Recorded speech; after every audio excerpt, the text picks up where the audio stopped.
I've talked recently about how demons, I don't seem to get a pop over here anymore. It's been a long time since I've encountered one or heard one. There's been a couple things I've looked at, like I've seen kind of people freaking out, but determined they weren't. It wasn't a demonic thing, it was more of just an attention thing or an acting out thing. And I talked about that other guy who's trying to explain why they're not appearing lately. And you know, every time I open my browser up in the morning on the phone, it's like there's just endless stories about people being possessed. So I guess they're not here because they're fucking everywhere else. Mainly in on airplanes and in airports. You know, my friend minutes of planes, tunnels, and assorted bric-a-brac. He covers that a lot. And now I guess my theory currently as to why it's airplanes and airports is because of spun mercury. Spun mercury is what is used to move interdimensionally. And it's also used with aircraft too, of all kinds. So what it does is, I think, just when they're in the air, spun mercury is being used. The air itself is known biblically as Satan's realm. Man's supposed to have the earth, the Lord has the heavens, demons have the air, Satan runs the air, and the Wi-Fi, electricity, all other shit.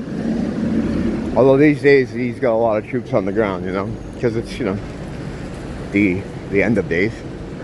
But the spun mercury thing, it was confirmed to me by AI.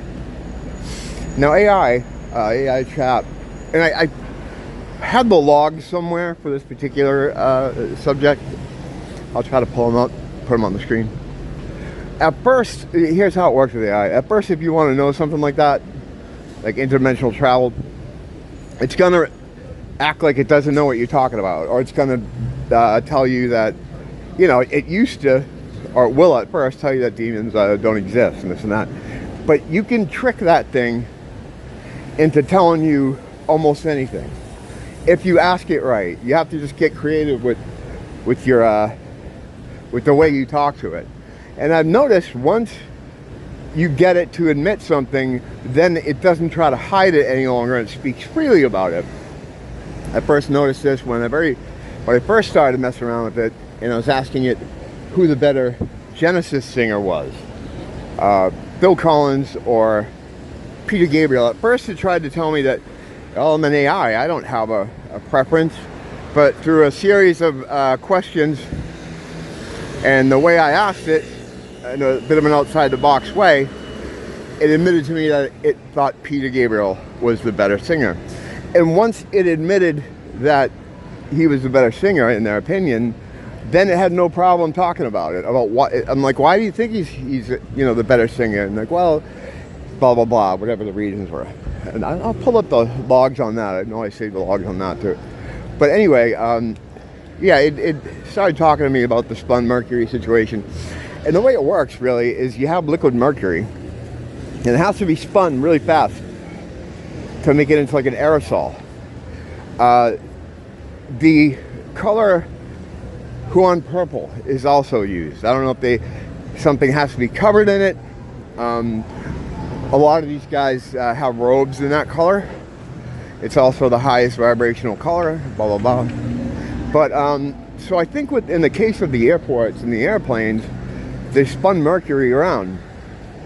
It's used in airplane engines. In my opinion, it's used in what would be considered engines of these airplanes, whether the pilots are aware of it or not, to help the plane travel, as it's not really using thrust.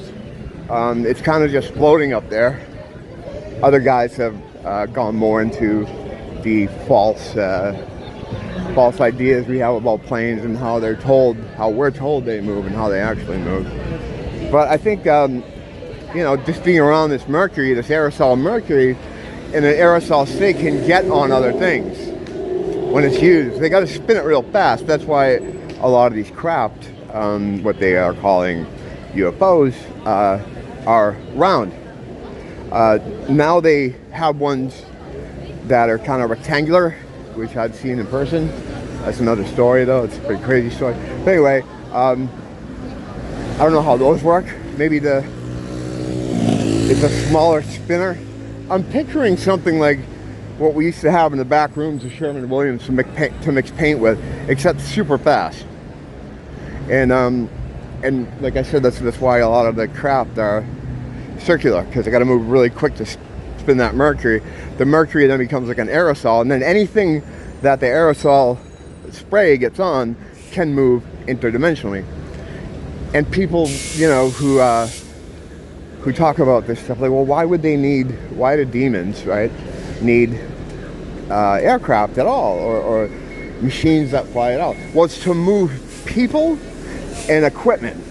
They exist interdimensionally, but like you know, a piece of equipment isn't interdimensional. So by getting the aerosol on it, the spun mercury, they can then move it. So what those crafts do, they're used for moving people and things, to move them back and forth. Roger from KC, who I haven't spoken about in about a week, I have to get my regular Roger mention in. When he was getting pictures in the Grand Canyon of these entities, these giants and stuff, demonic beings that you can't see here, they're incorporeal here, but you can see them on film, you can see them on video, like the white face guys on the subway. They, wherever they were, they had these crafts parked around them. So yeah, they use them to move stuff. So right now, my theory is that because of the thinning veil, we're seeing more, their technology is breaking down. This spun mercury that they use to move all this stuff is just getting on other things, and they're able to come through and interact with people, and that's why you're getting all these possessions and stuff on the airplane and the airport level, because that's where they get all the that's where they're using spun mercury the most. Well, that's just my theory for now, until something better comes along or something that makes more sense. But yeah, you can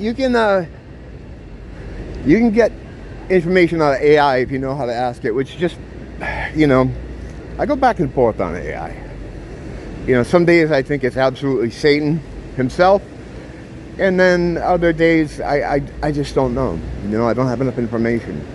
But I would say the way it reacts sometimes to questions, if you rephrase them, it will answer you. That's almost like what a person does.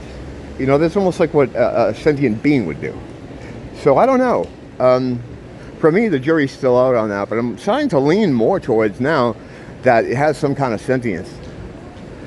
And like I always say about demons, they all know the same stuff. You know, that's how they, when I would encounter different people that had the demons in them, they would know things from the day before or continue conversations I was having with them. That Jamaican guy I was talking about, I can't call him the Jamaican guy.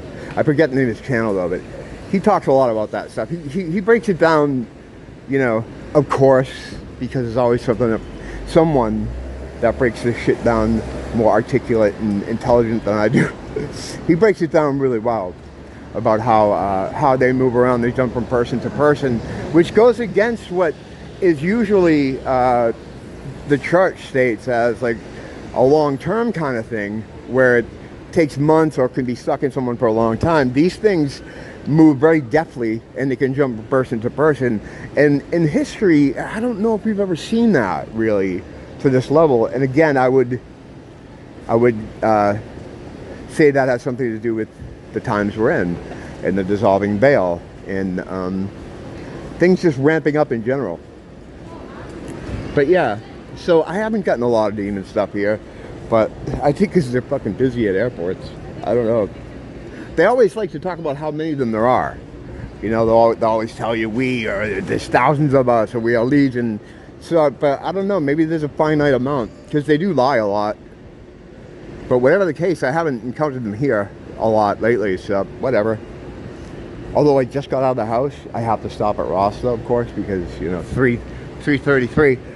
So I'll fire this up when I leave here and see if I catch anything while I'm out walking around the rest of the night. So, but as always, thanks for dropping by. It's good to see you. Don't blame the teacher, blame the school.